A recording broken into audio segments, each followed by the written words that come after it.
Good evening, I'm Paula Akana. One person is dead and two are hospitalized after an overnight shooting spree. It all started just after midnight at Kapahulu and Kapi'olani Boulevard and ended at the Ka'anohi overpass on the H1 freeway in Aiea.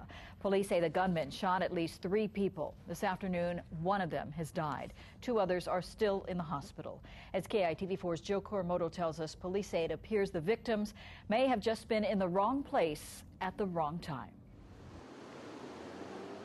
Honolulu police say it started at 12:43 this morning at Kapahulu and Kapi'olani when the suspect, 28-year-old Toby Stengel, got out of his car, walked up to 2 vehicles stopped at the intersection, and pulled out a semi-automatic handgun, firing but missing a 21-year-old man behind the wheel of a car. Police say Stengel then turned the gun on a 54-year-old woman driving this van, shooting her multiple times, including in the head. A 16-year-old girl who was a passenger in the van was not hurt. The woman was taken in critical condition to the Queens Medical Center, where she died several hours later. Police said this morning they believe this may have been a case of being at the wrong place at the wrong time. It doesn't appear as though they know each other. This appears to be random. It was kind of tragic at this point. Police say Stengel continued his shooting spree on the freeway about 10 minutes after the first incident. Heading west on the H1 near the Bishop Museum, police say he rear-ended a car driven by a 24-year-old woman, then fired into her car, striking her in the chest. A 38-year-old man who had slowed down to see what was happening was the next victim. Police say he was shot in the leg.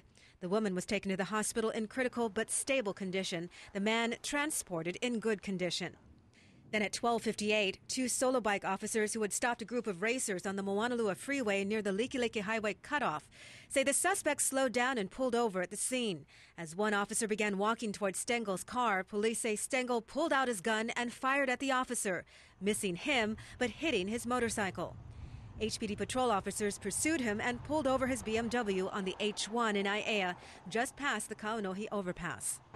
At this time, there does not appear to be any connection between the victims, and there is no motive for these attacks at this time. At 1:05, police arrest Stengel, recovering a semi-automatic handgun and his car. Jill Kuramoto, KITV4 News. Now, the woman killed in this morning's shooting has been identified as 54-year-old Tammy Wynn. And the family has released a statement saying, quote, "Our mom was the kindest, most selfless person who always put others' worries before her own. We will miss her dearly." The suspect in this morning's shooting grew up on Oahu's North Shore. A spokesperson for the family says the community there is still in shock. KITV4's Shane Enright here with our continuing coverage, and she's live at the Honolulu Police Headquarters with more on the background on the shooter. Shane? Good evening, Paula. Well, tonight the suspect is being held here behind me at HPD headquarters. And what is shocking is he comes from a loving family and his father is a pastor.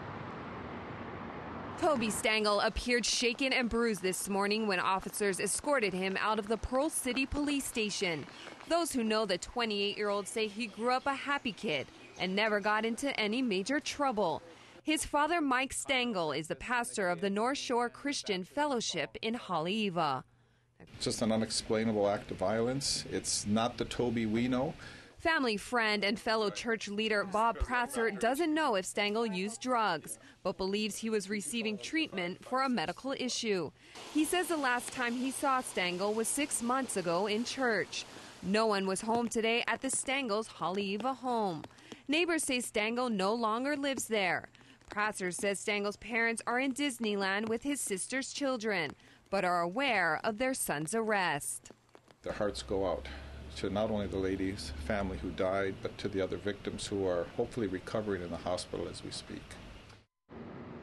Stengel's criminal record includes 5 convictions, but all are either misdemeanors or petty misdemeanors. We'll have more on this story tonight at 6. Reporting live, Shane Enright, KITV4 News.